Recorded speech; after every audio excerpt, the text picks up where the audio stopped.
चलो चलो जल्दी से, जल्दी आ जाओ मैदान में, देर मत करो।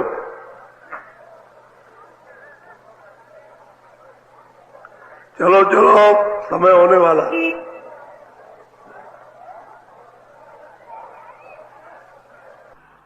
जल्दी निकल आओ जल्दी। आज बहुत अच्छा सुनाऊंगा, आपकी समझ में आएगा। तो दौड़ के आओ, सब सिर पर धोती रखो, ये सत्संग है।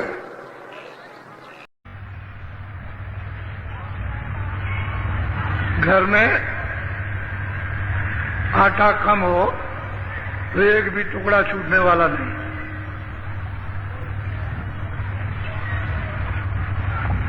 उसमें बड़ा आनंद है और भरपूर रहता है तो बर्बादी। पहले गृहस्थ आश्रम में ये नियम था, अब भी है, कि माताओं ने जब सुबह भोजन बनाया तो जो भी चीज पकाई, दाल है थोड़ा सा निकाल के डाल दी, चावल पकाया उसमें से 2-4 टोला चावल निकाल के हांडी में डाल दिया, आटा बनाया तो थोड़ा सा आटा डाल दिया। 1 हफ्ते 10 दिन में हांडी भर जाती है। चावल इकट्ठा हो गया, दाल इकट्ठा हो गया, जरा सी कंकड़ी नमक की डाली, 1 आध मिर्चा उसमें छोड़। ये गृहस्थ आश्रम का ये पक्का काम था, कच्चा नहीं था। माताओं को बहुत याद रहता था, जब कोई अतिथि आया, कोई भी भूखा प्यासा साधु, कोई भी सन्यासी, कोई ब्राह्मण, तो उन्होंने अपने पास से कुछ नहीं दिया, जो निकाल के रखा था उनके लिए उसमें से दे दिया, तो अतिथि सत्कार हो गया। अतिथि की आपको प्रसन्नता मिली। कोई महात्मा आ गए और उनके पास कुछ है तो आपको मुक्ति भी मिल जाएगी, ऐसे ही दे देंगे। कितने प्रसन्न हो जाएंगे, खुश हो जाएंगे। तुमने तो पुण्य कमाया, लेकिन पता नहीं पुण्य के किस समय पर वो पुण्य फलदायक हो गया। कोई महात्मा मिल गया, उन्हीं की सेवा में लगे तो आपका तो आत्म कल्याण हो जाए। ये नियम था और इससे घर गृहस्थी में कमी नहीं होती, हृदय में दया रहती थी, अतिथि सत्कार भावना। ये बहुत बड़ा गृहस्थ आश्रम का एक पुण्य कार्य था। अब लोगों ने सब छोड़ दिया, खत्म कर दिया। वैसे अपने लोगों की शिक्षा से बहुत जगह ये है तो लोग उसका पालन करते हैं, लेकिन गृहस्थ आश्रम में सबको ये पालन करना चाहिए। ये सबके लिए, किसी एक के लिए नहीं है। तो पता नहीं कहाँ उस पुण्य का सुजोग सही सही बैठ जाए, ये आत्मा मुक्ति पहुंच पा जाए।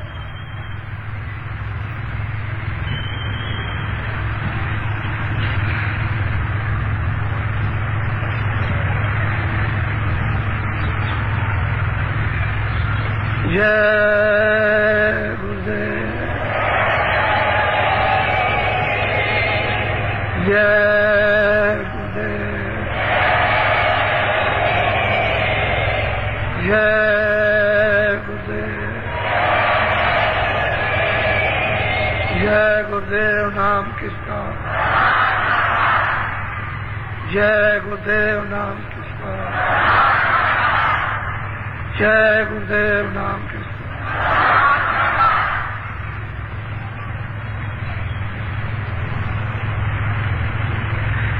नर नारियों, बच्चे बच्चियों,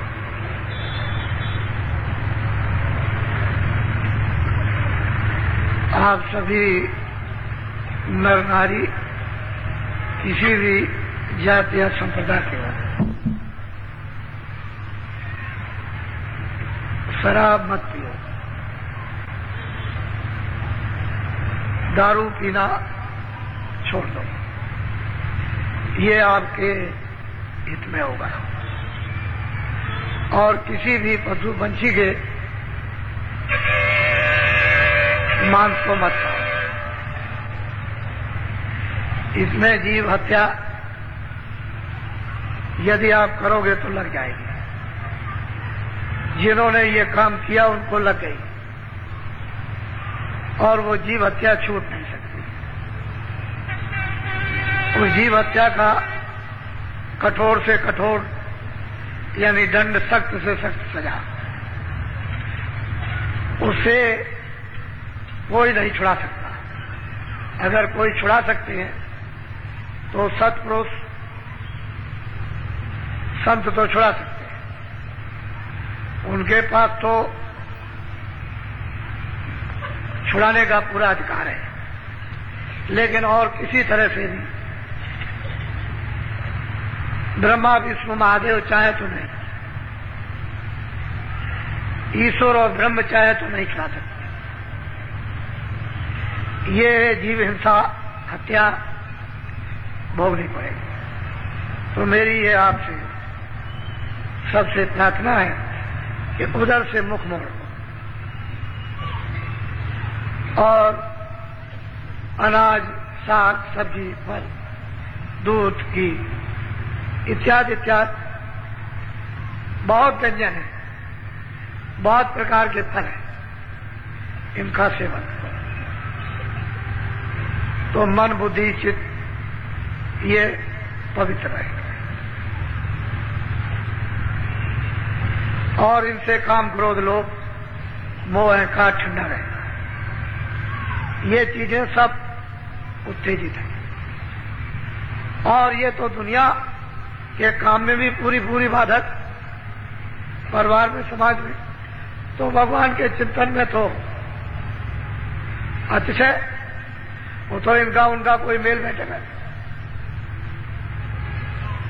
इसलिए इनको तिलांजलि दे दो कि जो हमने किया है उसको कर दिया, अब इसको नहीं करें। ऐसी मन में जब आप स्वयं निश्चय करोगे, धारणा मन में प्रतिज्ञा करोगे कि ये काम नहीं करना, तो देखो थोड़े दिनों के बाद तुम्हारे हृदय में दया का कितना बड़ा विकास होता है और बुद्धि, विवेक जागेगा। फिर देखो कि सत्संग में कितनी रुचि आती है कि बिना सत्संग के आपका मन भाएगा ही, अच्छा नहीं लगेगा। फिर तो यह होगा कि सत्संग मिलना चाहिए। तो जितनी चीजें ये छोटी छोटी जो पहाड़ हो ये बताई जाए तो इनका विसर्जन कर दो। ये समझ लो कि हमने जान में किया, अनजान में किया था, हमको जानकारी इस संबंध में नहीं थी। अब जब जानकारी हो गई तो डबल मार। पहले अज्ञान, अनजान करते थे, आपको पता नहीं था। अब सत्संग से ये मालूम हुआ और फिर आप इस पर करोगे तो डबल से भी डबल मार, फिर बहुत अधिक अपराध बन जाएगा। तो उसको आप हटा दो, अच्छा रहेगा। और जो साधक होते हैं, जो प्रेमी होते हैं, जो भक्त होते हैं, गुरु के आज्ञाकारी होते हैं कि उनके बगैर कुछ नहीं करते, हर इच्छा को अपनी उनमें लय कर देते हैं। और ऐसे गुरुभक्त जिनमें प्रीत, प्रतीत, आस और विश्वास और साधना तन्मय होकर के करते हैं, उनको प्राप्त होता है, अनुभव होता है। जब उनको अनुभव होने लगता है तो अपने गुरु से पूछते हैं कि महाराज आप ये बहुत भांत भांत के आप वचन सुनाते हैं, लेकिन ये नहीं बताया कि आप कौन हो, कुछ अपना भेद तो बता दीजिए कि आप है कौन और क्या चाहते हैं हमसे। हमारे ऊपर इतना दबाव क्यों डाला, यदि जोर दिया जा रहा तो बहुत प्यार से वो भक्त वैसे जगी हुई सूरत है, सो नहीं रही, जाग गई, पूछती है कुछ अपना भेद बताइए जिसमें हमारा भी हित होगा और ये बेचारे जितने भी हैं इनका भी कल्याण हो जाएगा। तो भक्त अपने स्वामी से ऐसा प्रश्न करते हैं जो सबके लिए हो, किसी एक के लिए नहीं, सब को लाभकारी हो। तो आज थोड़ा सा भक्त का प्रश्न और स्वामी का उत्तर वो आपको बताया जा रहा है। भक्त भक्ति होते हैं, उन भक्तों की तारीफ महिमा कोई कर नहीं सकता, ऐसे भक्त होते हैं। अब वो जो कुछ भी कहेंगे उसको आप बहुत ही ध्यान देकर और सुनेंगे और बुद्धि से सोचेंगे। बोलो। सब सूरते पूछे एक बाता, स्वामी देव भेद व्याख्याता। उस सूरत में जो जाग गई मनुष्य रूपी मंदिर में, वो पूछती है कि स्वामी आप अपना भेद वर्णन कीजिए, एक ही बात कीजिए, ये अपना तो भेद कम से कम बताइए कि आप चाहते क्या है, क्या हमारे सबके साथ करना चाहते हैं। बोलो। सब स्वामी ने वचन उचारा, मार्ग कायो भेद बताया। बड़े प्रसन्न होकर के उन्होंने उस सूरत को उत्तर दिया कि जो तुम पूछ रहे हो बिल्कुल ठीक है। तो उन्होंने बताया कि देखो मैं तुमको सब भेद बताता हूं, मैं चाहता क्या हूं कि जिससे कि जीवों का इन सुरतों का छुटकारा हो जाए, ये काल के कर्मों के जाल से, काल के माया के जाल से निकल के अपने घर में पहुंच जाए जहां न माया है न काल है, न जहां पाप है न पुण्य है, न अच्छा न बुरा है, न दुख है न सुख है, न वहां जन्म है न मरण है। मैं चाहता हूं कि ये पहुंचे। तो पहुंचेंगे कैसे, ये तो आप वर्णन करते हो, उसका पहुंचने का उपाय सबका क्या है। बोलो। 5 नाम का सुमिरन करो, श्याम से तमें सूरत धरो। कहते हैं एक काम करो कि 5 नाम जो नामदान मिल जाए उसका सुमरन करो। जब तक 5 नामों का सुमरन नहीं होगा तब तक बच्चा कुछ होने वाला नहीं। 5 नाम का सुमरन करो, इसको तो लो पका है। और श्याम श्वेत में सुंदर करो, उसी को श्याम सुंदर कहते हैं। वो श्याम भी है और श्वेत भी है। श्वेत कहते हैं सफेद, श्वेत, श्याम श्वेत। शहतल कमल में दोनों रूप हैं, श्याम भी है और श्वेत भी है। कहते हैं उसमें अपनी सूरत लगा दो, 5 नाम का सुमरन करो। जब आप सुमरन करोगे तो पहले नाम का उसे आप याद करो। तो ये करो कि 5 नाम का जो गुरु विधि जुक्ति दे दे उसी के अनुसार सुमरन करो। श्याम श्वेत में अपनी दृष्टि जमाओ, जो सहचल कमल में श्याम सुंदर, जिनको निरंजन भगवान कहते हैं। ये काम करो। जब ये करने लगोगे तो धीरे धीरे सुमरन पड़ेगा। उस सुमरन का फल ये होगा कि दृष्टि आपकी अंदर में एकाग्र होने लगेगी। जहां अंधेरा है वहां प्रकाश हो जाएगा। जब प्रकाश हो जाएगा, अंधेरा चला जाएगा, तो प्रकाश में दिखाई देगा। उसमें है दरवाजा। गगन में, आकाश में एक बहुत बड़ा आकाश है, उसमें फाटक है। कहते हैं उसमें कैसे टूटेगा, वो फाटक कैसे खुलेगा? श्याम श्वेत में सूरज करो। तुम दृष्टि कमाओ, एक एकाग्र लक्ष्य होगा, और उसे दिव्य दृष्टि से उसका भेदन करो, तो आकाश में छेद हो जाएगा और फरार से फटेगा। इतनी जोर की आवाज होती है जैसे तीनों लोग चुरमुरा गए। छोटी मोटी आवाज नहीं होती, उसके टूटने पर धमाका होता है। लेकिन वो धमाका सूरज को सुनाई देगा आपको। अगर बाहर के कानों को वो धमाका सुनाई देगा तो ये कान के सब के पर्दे फट जाए, इतनी आवाज है।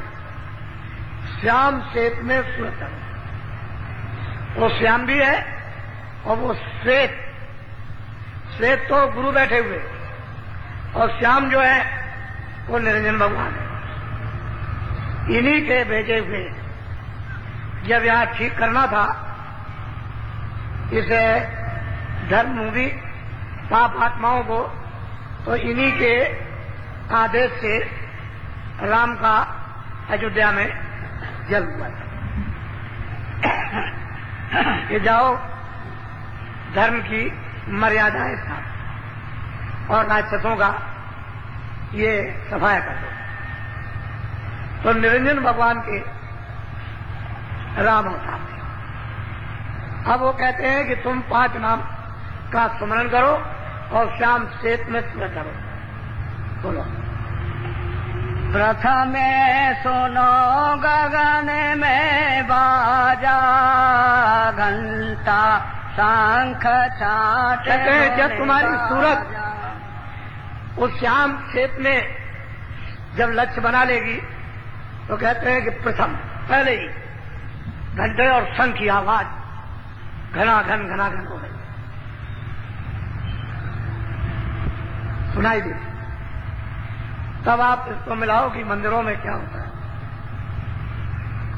तो ये उसका एक नमूना है, नकल।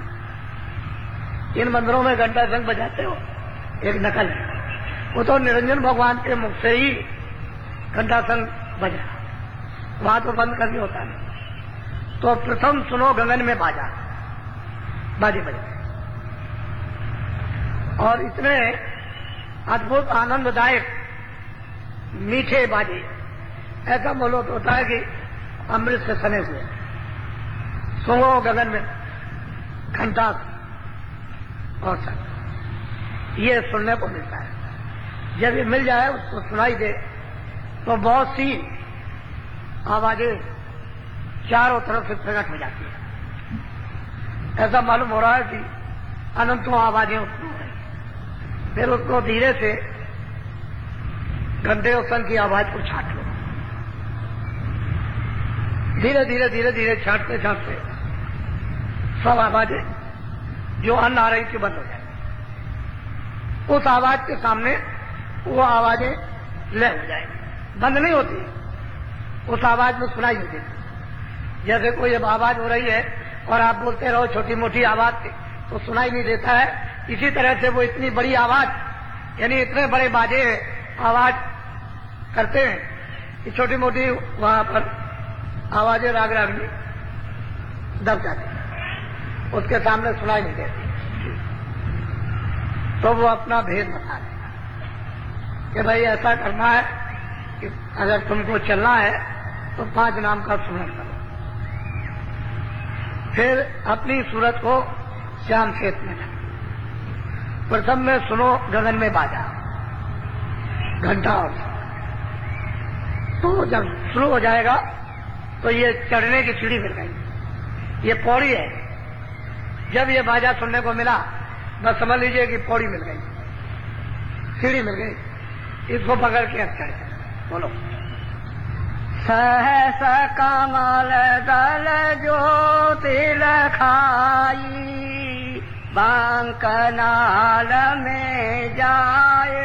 कहते हैं कि ये हमने देखा। सूरज तू उधर चल, ये है, ये त्रिलोकी का नाथ है और 3 लोकों का मालिक है। ये पिंडलोक और अंडलोक और ब्रह्मांडलोक, उसका ये मालिक नाम सैदल कमल में विराजमान है। इनकी आवाज घंटा, इसको सुनो और इसमें मिलो, लय हो जाओ तो ये खबर पड़ेगी कि ऊपर से भी आवाज आ रही और भी कुछ आ रहा। बोलो। ओंकार और राध धुन लाई, आगे पहुंची सोन लगा। कहते हैं कि वहां ओंकार की धुन, ओम की, वहां इतनी मधुर मधुर गरजे घनघोरा, होय विष्टजन उपल कठोरा, दामिन दमक रही खनमाई, खल की प्रीत यथा फिर लाई। जब ये घंटे और शंख की इस धुन में जब तुरंत लय होगी तो उधर ऊपर की जो टेढ़ा रास्ता उसमें से आवाजें आ रही, वो है ओम। वहां पर बादलों की गर्जें, गड़गड़ाहटें, मधुर मधुर सदैव मीठी और मृदंग, ताल मृदंग बजते रहे। इतने सुहावने, इतने मीठे ये बाजे हैं। और ये है ब्रह्म, इसकी 3 लोक से अलग है, इसका लोक अलग है, इसका राज भी अलग है। ओम का राज अलग है और निरंजन भगवान का राज अलग। ये 3 लोक के मालिक हैं और वो ब्रह्म अपने ब्रह्मलोक का मालिक, वो अलग है। तो ऊपर की आवाज जब सुनाई देगी तो इसी रास्ते से जब इसमें सूरत लय हुई घंटे संग में तो आवाजें आ रही हैं, वो इस पर सोने लगती, क्योंकि स्थूल खोल उतर गया, लिंग भी उतर गया, अब वो सूक्ष्म में चल रही और आवाजें आने लगी, उधर से सुनाई देने लगा। जब उसमें लय हुई, जो गड़गड़ाहट, मधुर मधुर गर्जन और मृदंग तालानुपा जो वहां बज रहे उसमें जब लय हुई तो फौरन उसे ओंकार पद को सूरत यानी प्राप्त जब करती है तो वहां पर एक केंद्र बना हुआ। जैसे ही उसने प्राप्त किया कि ऊपर की धुनें तरह तरह की उसको सुनाई देने लगी और ऊपर में तो कोई खोला नहीं है। बस ये जब शब्द स्पर्श रूप रस गंध जब ये उस धुनी में लय हुई, ओंकार धुनी में बादलों की गरज और मृदंग की, तो फौरन केंद्र पर पहुंच गई और ऊपर से आवाजें आ रही।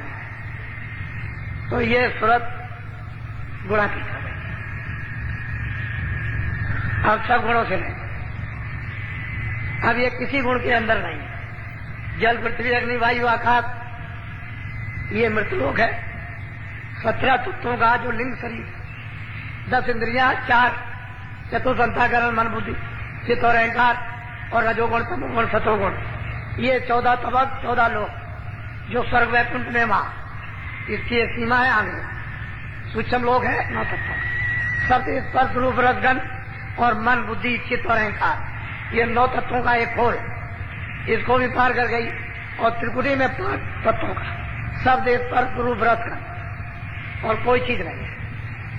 जब इसको भी इसने जब पार किया और जब केंद्र वक्त हो गई तो नीचे खा सब छोड़ दिया। अब यही सूरत जो दोनों आंखों के पीछे बैठ गई वो ओंकार पद में उनका तो साक्षात कर ही लिया, लेकिन गुणातीत हो गई। अब वो गुणों के अंदर नहीं आ सकती, ना उसको गुण को लिबायमान कर सकते। तो यहीं से जो शुरुआत होती है ऊपर में वो प्रकृति लोक की होती है। ऊपर में पुरुष है जिसको पारब्रह्म कहते हैं, निरंकार पुरुष जो 10वें द्वार में विराजमान, नीचे है प्रकृति। वहां से कृष्ण भगवान भेजे गए थे, इसलिए कृष्ण भगवान गुणातीत थे। लेकिन प्रकृति ने उनको भेजा था काम करने के लिए, यहां वो काम हो नहीं सकता था अगर वो भेजती नहीं तो। उनको भी गुण लिपायमान नहीं कर सकते थे, लेकिन जिस काम के लिए भेजा वही काम किया। तो ऊपर में दुनिया सुनाई दे रही तरह तरह की, वो शून्य पद की आवाजें आ रही और सूरज जब इससे अलग हो गई तो गुणातीत हो गई। अब वो शब्दमय हो गई, शब्द स्वरूप हो गई। अब उसके खोल तो सब उतर गए, कोई खोल तो बीच में मेलोनी का रहा नहीं। तो बस फिर क्या बात, फिर तो जब शब्द रूप हो जाएगी तो एकदम से मिट्टी चली जाएगी। बोलो। आगे पहुंची सोना मजार, निरंकार दोने सोनी। बहुत प्यार से समझा रहे हैं भक्तों। फिर देख भाई यहाँ तक, यहाँ के तो तुम हो रहे, रास्ता तो चढ़ने का ये, घर में पहुंचने का। जब उसने उस आवाज को निरंकार की तिमरी सारंगी सुनी तो उसमें लय हो गई। फिर तो उसको सहूलियत हो गई, कोई बंधन मिल रहा, इधर का कोई चिंता, कोई फिक्र, कोई लगाव, किसी तरह मन को भी छोड़ दिया, बुद्धि को भी छोड़ दिया, चित्त को भी छोड़ दिया, काम क्रोध भी छूट गए, ये सबसे अलग हो गई। प्राण भी छूट गए, सब नीचे रह गए, अपने अपने भंडार में लय हो गए। प्राण प्राण के भंडार में, मन के भंडार में, बुद्धि के भंडार में, चित्त के भंडार में, और 25 प्रकृतियां वो अपने अपने, इंद्रियां अपने भंडार में। ये सब लय होती गई, खाली सूरत रह गई, एक जीवात्मा। अब तो सर्वांग दृष्टि हो गई, आगे भी देखे, पीछे भी देखे, दाएं भी देखे, बाएं भी देखे, नीचे भी देखे, ऊपर भी देखे, चारों तरफ। अब तो मतलब कोई पर्दा नहीं रहा। कहते हैं कि फिर वहां जब पहुंची तो निरंकार पुरुष का दर्शन, दीदार। वैसे तो ये दोनों पके हुए हैं, दोनों पूरे, प्रश्न करने वाला भी पूरा और जो गुरु है वो भी पूरे, दोनों पूरे हैं, उनमें कमी किसी में नहीं। लेकिन अब यह है कि गुरु है। ये प्रश्न क्यों किया गया आपके लिए, जगत के जीवों के लिए? ये कैसे पहुंचेंगे, कहां कहां होकर के जाएंगे? तो वो पता ठिकाना रास्ते का एक संकेत धीरे धीरे दे रहे कि अगर ऐसे ये सूरज चले, 5 नाम का स्मरण करे, ऐसे ध्यान लगाए, ऐसे कानों से भजन करे, तो इस तरह से श्याम से मैं अपनी सूरत को उस रूप में जमाए, और जब दृष्टि एकाग्र हो जाए तो उसका भी साक्षात्कार, ब्रह्म का भी साक्षात्कार, पार ब्रह्म में समाई उनका भी साक्षात्कार। ऊपर सब आवाजें आ रही हैं, बिल्कुल एकदम अलग अलग। फिर वहां कोई पर्दा तो है नहीं, आवाजें कोई बंद नहीं है। तो इतनी आजाद सर्वत्र है, सारा चेतन सत्य का ही सारा कारखाना है, सारी रचना शब्द में, कुछ नहीं, सत्य की। वो चेतन सत्य है, एक प्रकाश है, उसी में से ये निकल रहा है। अगर शब्द न हो तो प्रकाश नहीं होगा। सारी रचना ही पूरी चेतन का है, वहां जड़ का कहीं नहीं, नाम निशान और आवाज वहां। बोलो। केंगरी और सारंगी सोनी, मान सरोवर चढ़ चढ़े। कहते हैं कि जब उसने इस आवाज को किगरी सारंगी की सुना तो सुन कर उसके अंदर एक अजीब गरीब खिंचाव है, आगे चढ़ती है। तो वहां मानसरोवर है और इतना बड़ा सरोवर है कि उसमें कितने ब्रह्मांड जाकर समा जाएंगे। उससे भी बड़ा, इतना बड़ा मानसरोवर, और वो कायगा है अमृत का। अब मालिक ने इस कारीगरियों से उसको ऐसा बनाया, लेकिन उसके इर्द गिर्द चारों तरफ ऐसा मालूम होता है कितने करोड़ लंबा और कितने करोड़ पीछे लंबाई चौड़ाई, और उसके जो घाट बने हुए हैं वैसा तो यहां कोई महल है नहीं, ऐसी तो कोई चित्रकारी नहीं, न ऐसी कोई रोशनी है, कोई नाम निशान को। ऐसे घाटों पर असंख्यों उन घाटों पर रूहें स्नान भी कर रही हैं और अमृत पी रही हैं। वो तो दृश्य है। जो सूरत यहां से वहां जाएगी उसमें स्नान करेगी, तो स्नान करते ही पुरुष प्रकृति से, ब्रह्म माया से, ईश्वर और शक्ति से, ब्रह्मा विष्णु महादेव से और काल जाल से, जन्म मरण से साफ दांत छूट गए। उसका यही स्नान, वहां से वह ऐसी रोशनी कहीं से, यानी ऐसा प्रकाश लाइट पड़ रही है, ऐसी अद्भुत लाइट जैसे कि वहीं पर वर्षा हो रही है।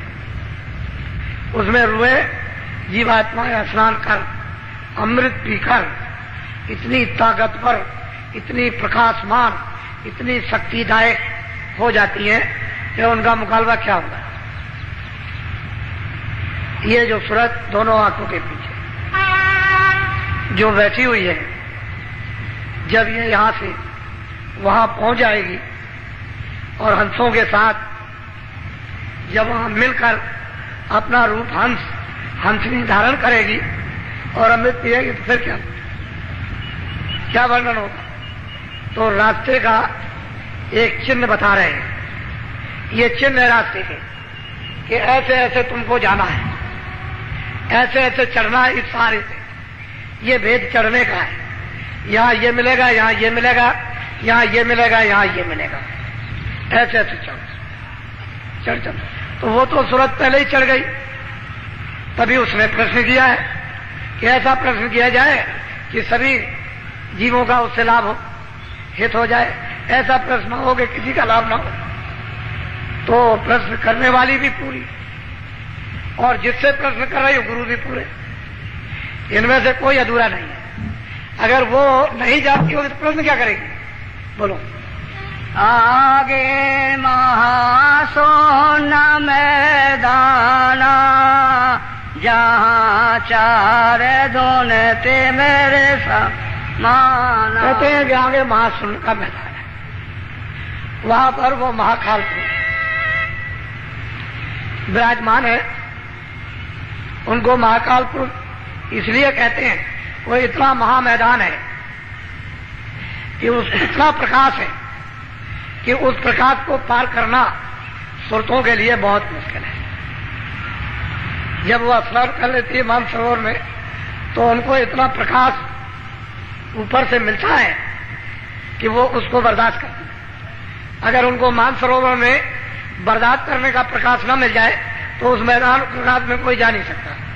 तो आगे महासुन का मैदान है, बहुत वैसे रचना तो गजागज है, कोई ऐसा ही मैदान नहीं है, कोई भी एक तिल भर भी, एक कण भर भी रचना से खाली नहीं। ये महासुन का मैदान है। आगे भवन गोपाल स्थान है, वो सोहन पुरुष विराजमान है। उनका अधिकार ब्रह्म पर भी है और पारब्रह्म पर भी और ईश्वर पर भी। सब अधिकार लेकर के बैठे हुए हैं, और यहां तक तो महाप्रलय होती है, इसके आगे कोई महाप्रलय नहीं है। ये मैदान बहुत बड़ा है, आगे महाशून्य है, जिसको महाअमर गुफा कहते हैं। उस पर वो सोहम पुरुष विराजमान है, और वो वहां एक इंडोला पड़ा हुआ है। ये सब उसी धुरा पर सब के सब झूल रहे हैं। इतनी तेज चक्कर से पूरे के पूरे मंडल झूल रहे हैं, ऐसे चल रहे हैं। ऊपर से देखने में आता है कि सारे मंडल घूम रहे हैं, इस तरह ऐसा धुरा चल रहा। कितने युग कितने कल बीत गए, बराबर यही। इससे ये सब चक्कर घूम रहा, स्वर्ग भी घूम रहा, ब्रह्मांड भी घूम रहा, पार ब्रह्मांड भी घूम रहा, पूरा का पूरा ये। तभी तो इंडोला पड़ा हुआ है, नहीं तो कैसे पता चलेगा? वहां देखने से मालूम होता है। तो निशाना बता रहे कि सूरज स्नान करने के बाद तुमको महाशून्य के मैदान में प्रकाशमान में जाना होगा, और वो इतना प्रकाशमान मैदान है कि वहां रूहें चकाचौंध हो जाती है। मालूम होता है कि प्रकाश में कुछ दिखाई नहीं देता। तो जब तक मानसरोवर में स्नान न करें उस प्रकाश में, तब तक वो बर्दाश्त नहीं कर सकते। तो निशान बता रहे हैं कि ये जाने का रास्ता। बोलो। ताके परे धाम सतनामा बीन बाजे सतलोक। बहुत प्यार से समझा रहे कि तूने पूछा तो ठीक है, इस भंवर गुफा सोहम स्थान के परे वो सतधाम है, और उनका नाम है सतना। वो धाम है, ये इन सब के वो पिता है, और ये सब उनके बच्चे हैं, और हम भी उनके बच्चे हैं। ये वही से सब कुछ मिला।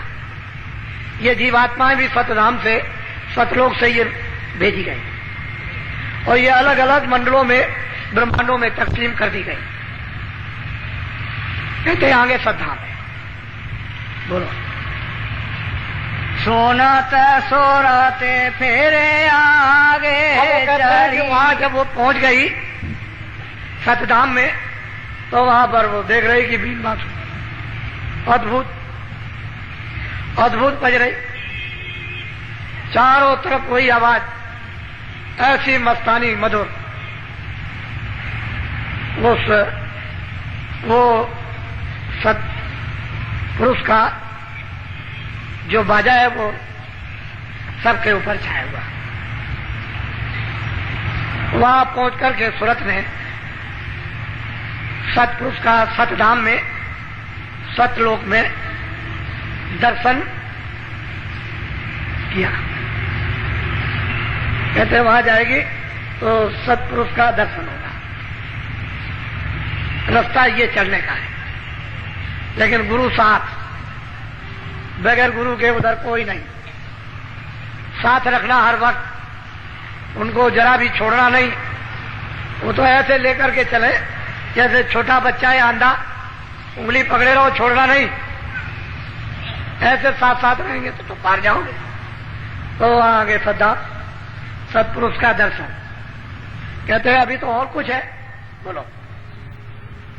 कोटे नयार वसूर ओजियारा अलग अलग धाम है। कोटान कोट सूरज उसके एक एक रोम में लगे हुए, और वो अलग था। सतलोक के ऊपर में अलग लोक, अलग पुरुष का दर्शन। सतलोक में और अलगम लोक में कोई अंतर नहीं है। ये भी पवित्र है, वो भी पवित्र है। इसमें उसमें कुछ भी कोई मिलोनी नहीं किसी तरह की, लेकिन छोटे बड़े हैं। सतलोक से अगम लोक बढ़ा। कहते हैं वहां पर दर्शन हुआ अगम पुरुष का। फिर आगे क्या वर्णन करते हैं? बोलो। ताहा से अगम लोक को चली, अगम पुरुष से जाकर। कहते हैं उसके ऊपर में अगम लोक, वहां आगे चलती जाती है। उसकी आवाजें तो यहां पर कोई इन्होंने बताया नहीं है कि भाई उसकी आवाजें अगम पुरुष की या अलग पुरुष की, वो तो मतलब है कि वर्णन करने में नहीं आएगी। उसका तो कोई निशान और नमूना यहाँ पर तो किताबों में दिया नहीं, क्यों आवाज तो है ही, बगैर आवाज के नहीं। कहते हैं वहां वो पहुंची और अगम पुरुष का भी दीदार और दर्शन किया, ये रास्ता जाने का। लेकिन जब सत धाम में पहुंच जाएगी, सतलोक में, सतपुरुष तो वहां स्वतंत्र है, कोई किसी तरह का बंधन नहीं, आगे चले जाओ, वहां रोक टोक नहीं है, सीधी जाओ, किसी तरह का भी कोई बंधन नहीं। बोलो।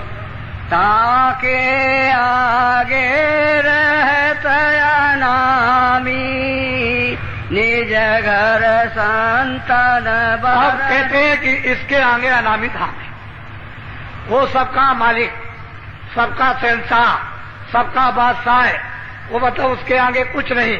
जो वहां गए वो चुप, कोई कुछ बोल नहीं सकता, उसको कहते हैं अनामी धाम, वो अनाम पुरुष।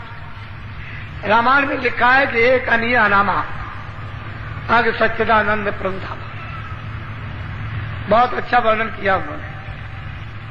वो कहते हैं कि इस तरह से वो संतों का निज धाम है, वहीं से भेजे जाते हैं। लेकिन ये अनामी पुरुष ने अलग, अगम लोक, अलग लोक और सत लोक, ये तीनों एक रस बनाए, रचे हैं। और नीचे की जो रचना हुई है वो सतलोक से हुई, वो सतधाम, उसका नीचे की रचना का कुल्लम कुल यानी कर्ता धर्ता सतपुरुष, उनका नाम है सतनाम। यहां से और आगे तो वो सब एक रस है, उसमें तो कोई बंधन नहीं है। जब सतलोक में सूरत पहुंच जाए तो आगे चली जाएगी। उसको इतना बल, इतनी शक्ति उसके पास, और वहां सतपुरुष की ऐसी मर्जी के आगे जाओ, आगे चली जाती है। अब वहां का जो हाल है वो लिखा नहीं जा सकता। ये तो महापुरुषों ने, कबीर ने, रविदास ने, तुलसीदास ने, मीराबाई ने जो कुछ भी देखा एकमात्र सारे किया, कुछ नहीं। जो वहां यहां कुछ नहीं देखा, इशारा कर दिया बस। अर्वचनीय वचनों में नहीं आ सकता, कलम कागज की स्याही पर अक्षरों में नहीं आ सकता, वही इशारा करते रहिए। ऐसी रचना है, ऐसे रूप है, ऐसा प्रकाश है, ऐसा अमृत है। और वहां जो पहुंचा वो कभी लौट के आना नहीं। एक बार उसकी तो ये मौत जरूर हो गई कि जीवों के भंडार को एक बार दे दिया, और अब जो पहुंच जाएगा फिर कभी ऐसी मौज नहीं। और वो कहते हैं कि भाई काल हमने समझ बूझ के रचा, क्योंकि काल बगैर बनाए लोगों को खौफ नहीं होता, खौफ से ही तो आते हैं। अगर ये चले जाते तो लौट के आते हैं। तो जीव आए तो कितने युग और कितने कल बीत गए, ये इनका देश निकाला हो गया। महाकाल पुरुष, पार ब्रह्म, ईश्वर, इन सबको सत्पुरुष ने देश निकाला कर दिया। ये नहीं जा सकते आप। आपके जाने का तो रास्ता रखा है, लेकिन ये अपने स्थान पर रहेंगे, कभी नहीं जाएंगे। इनके जाने की कोई मर्जी नहीं, कोई मौज नहीं है। लेकिन अब क्या किया जाए? तपस्या की थी, उन तपस्या के बस होकर के सत्पुरुष ने इनको यानी वरदान दे दिया कि जाओ मैं तुमको देता हूं। तो जीवों के बगैर तो कोई रचना बैठती नहीं, तो जीव भंडार दे दिया। एक छोटा सा दिया, कोई ज्यादा बड़ा नहीं है। वहां तो सब रूहों की, सभी जीवात्माओं की पूरी गिनती है, लेकिन यहां गिनती नहीं। वहां तो गिनती से दी गई, और यहां उसकी गिनती नहीं। कागज पर कोई गिनती नहीं कि कितनी जीवात्माओं का भंडार दिया गया। अरे भाई, रुपए की गिनती थोड़ी है कि गिन के दे दिया। कभी कभी जब गिनती खत्म होती है तो लोग अपने शब्द एक निश्चित करते हैं कि नहीं ये गिनती मान ली जाए, लेकिन वहां तो गिनती सबकी है, उसमें नहीं। ये सीधा सरल भक्त के प्रश्न का आपके लिए उन्होंने संकेत में बताया कि भाई मैं तो वहां का रहने वाला हूं, मैं तो इस काम के लिए भेजा गया हूं, आया हूं, और तुम इस तरह से चलो। अब बेचारे काल जाल में यहां फंसे हुए हैं, इनको क्या मालूम है कि अंतर्मुख साधना क्या है? इनको क्या पता है कि ईश्वर क्या है, घंटा घड़ियाल क्या है? इनको क्या मालूम? ये तो यहाँ अंधकार अज्ञान में पड़े, रो रहे, चिल्ला रहे। इनको तो साधना का स्वप्न में भी कभी भान नहीं है कि कोई साधना है, ईश्वर है, भगवान है, कुछ नहीं। लेकिन जब संत आते हैं तो सब विश्वास दिला देते हैं। धीरे धीरे संस्कार डाल डाल करके विश्वास पक्का कर लेते हैं और जीवों से योग बना लेते हैं कि चल पड़े, निकल जाए। इसीलिए तो जीवों ने उनकी पुष्टि की है। इन संतों को कौन जान सकता कि ये संत है? उनको कोई नहीं जान सकता। वो तो जब तक ले ना जाए तब तक कौन जाने, पहुंचे नहीं तो किसको क्या पता। तो जब वो पहुंच जाते हैं और पूरे हो जाते हैं और देखते हैं कि इन्हीं का सब खेल है, ये यहां भी और वहां भी यही है, इनमें उनमें कोई अंतर नहीं। और वो इसीलिए आए कि देखो मैं तो यहां बैठा हूं, जो रूप उनका यहां वो कोई फर्क नहीं, वह रूप चित्रकारी में नहीं आ सकता। वो काला सांवला नहीं है, वो तो अरूप है। इसलिए आप लोग जो नामदान पा जाओ तो थोड़ा सा साधन करो, कोई बड़ा मुश्किल नहीं है, सरल है, सीधा है। केवल थोड़ा सा मन पर घेरा घेरी में दबाव पड़ेगा कि भाई यहां से मन हटा लो, यहां से रोक लो, बुद्धि को, चित्त को रोककर समय अभ्यास, समय भजन के वक्त इसको रोको और कानों के साथ में लगाओ। तो जो तुम इंद्रियों से इसको रस मन को देते हो वो तुमको शब्द से मिलने लगेगा। वो तो गहरा रस है, गहरी ठंडक है, गहरी खुराक है। अगर कहीं वो नशा चढ़ गया तो उतरने वाला नहीं। इसीलिए लोग चीखते रहते हैं, कहते भाई इसको क्या हो गया, ये पता नहीं, बदल गया, बदलता ही नहीं। तो उस पर गहरा रंग जब चटक चढ़ जाता है मस्ती का तो बदलता नहीं है। सब चीखते रहो, पछताते रहो, कोई कुछ नहीं कर सकता। लेकिन जब तक रंग नहीं चढ़ा तब तक आप भटक रहे। तो धीरे धीरे जो मिल गया वो आप धीरे से करो। तो देखो घट में घाट खुल जाएगा, जीवात्मा जाग जाएगी, कान खुलेंगे, आप धीरे से सुनने लगोगे, देखिए शक्ति प्रदान होने लगेगी, ज्ञान होने लगेगा, भ्रम खत्म हो जाएगा, शंकाएं चली जाएगी। क्योंकि शब्द के साथ तो कोई शंका नहीं है। जब शब्द से जुड़ोगे शंका अपने आप है। शंका तो अज्ञान है, वहां ज्ञान मिलने लगेगा, शंका किस बात? तो सब गुण है उस शब्द में, नाम में। और नाम जी जब जागे जोगी, इसलिए 5 नाम का सुमरन करो। वो आपको बड़ा सरल बताया गया कि सुमरन को पहले पका लो और जब ऐसे ध्यान पर बैठो तो जरा सा शरीर को थोड़ा सा भूलो, 10 मिनट 15 मिनट के लिए ऐसे बैठ करके जरा भूलो। जब शरीर को थोड़ा सा जब भूलने लगोगे और मन बुद्धि चित्त ये जीवात्मा के आंख के सामने जब साथ देगी तो इधर से सब बुलावा शून्य होने लगेगा। आपके विचारों में कोई चीज याद नहीं रहेगी। इसको कहते हैं शरीर भूलना। जैसे ही बुद्धि मन और चित्त सूरत के साथ काम करने लगे क्या अब ये चीजें भूलने लगे और उधर शब्द काम करने लगेगा। तो ये सूरत मन दोनों शब्द को पकड़ लेंगे। तो ये आसानी से जुक्ति लेकर के काम कर डालो, इसमें ढील मत करो। अब दया तो मालिक की आपको मिल रही हर तरह से, और उस दया को समझदारी से ले ही लेना चाहिए ताकि बाहर भी और अंदर भी काम कर जाए। अंदर तो उसका स्थान बना लो, फिर बाहर भी काम आ जाएगी। कोई चीज जमा तो करो, जब ज्यादा अफरात हो जाए तो किसी और के भी काम आ जाए। फिर महात्माओं के पास तो भंडार होता है, उनके पास तो कुछ खत्म होने वाला नहीं कि उसमें से कुछ घट जाएगा, घटेगा कुछ नहीं। वो तो जैसा उचित आपको समझेंगे वैसा ही काम करते हैं, जिससे आपका लाभ फायदा हो जाए और दोबारा पुनः ये जीवात्मा वापिस लौट करके न जाए और चढ़ चले, तो यहाँ घर आपका नहीं है। ये है परदेश। आज होगा अभी नामदान। कुछ लोग नए भी आ गए जो ये इच्छा लेकर आए हैं कि भाई 7 दिनों का साधना कार्यक्रम, इसमें नामदान होगा, तो चलो नामदान ले आए।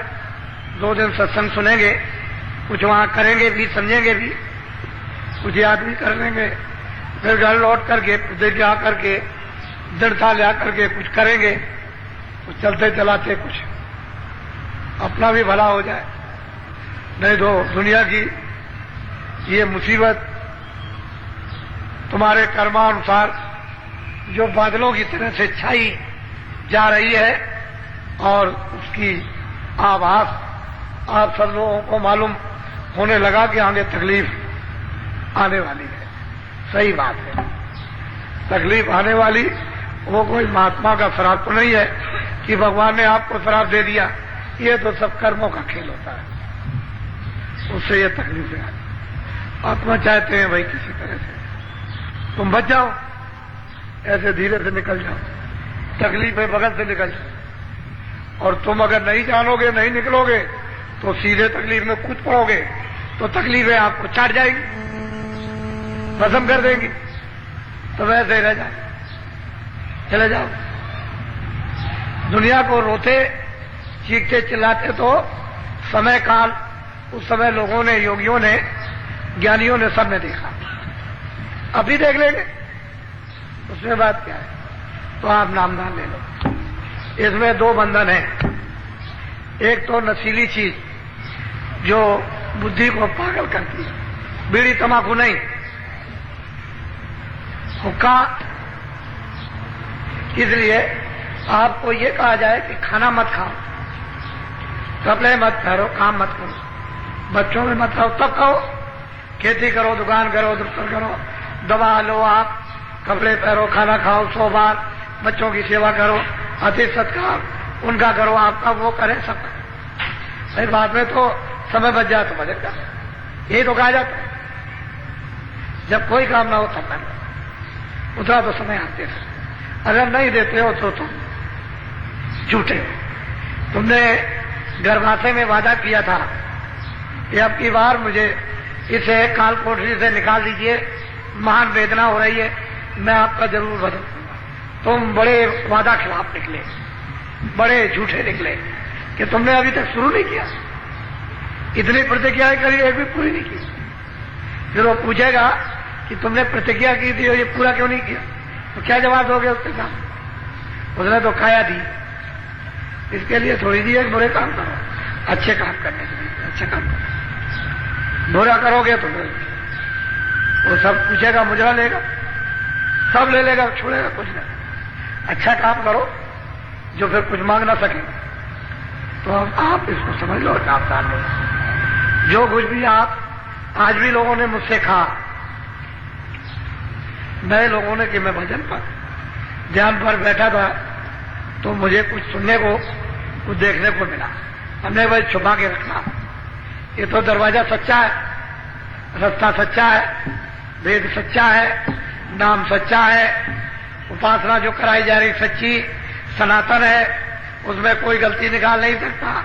तो जब दरवाजे पर बैठोगे तभी तो होगा। तो बताना नहीं, सब अजब कर। हमको तो बता सकते हो, क्योंकि हमको नहीं बताओगे तो आगे रास्ता कौन बताएगा। आप अपना बताओगे, मैं आगे रास्ता बताऊं। तो मुझे बड़ी खुशी हुई, बहुत प्रसन्नता हुई कि लोगों ने नामदान लिया और बैठ के कुछ थोड़ा बहुत तो मालूम हुआ कि हमारे घट में कुछ है। और तुम करोगे, जब कुछ समय लगेगा, करोगे, कुछ देर हो जाएंगे तो अपने आप सामने आ जाए। तो बहुत होशियारी से नाम ले लो। यह है मंत्र, दीक्षा, गुरु मंत्र है, इसको कहते हैं नामदान। अब वो दीक्षा गुरु मंत्र नहीं है, उपदेश में ही नामदान, और ये सर्वोपरि दान है, इससे बढ़कर के कोई दान नहीं। तो ये दान आप ले लीजिए। जो भगवान का नाम बोलूंगा सब लोग एक साथ एक आवाज में बोलना, आगे पीछे नहीं। और शुद्ध उच्चारण करना। कुछ ऐसे भी कोई कहते हैं कि भजन भी नहीं कर पाएंगे और श्रमदान भी नहीं, चलो रोटी बनाओ। तो कहते हैं कि रोटी भी नहीं बना सकते और श्रमदान भी नहीं करेंगे, भजन नहीं, तो चलो झाड़ू ही लगा दो। कहते हैं हमसे ये भी नहीं हो सकता, चलो पहरा दो, पहरा ही देने लगो। अगर मान लो कुछ ना करो तो सो, और सो भी नहीं सकते तो पानी में डूब जाओ। फिर क्या किया जाए जब कुछ ही नहीं कर।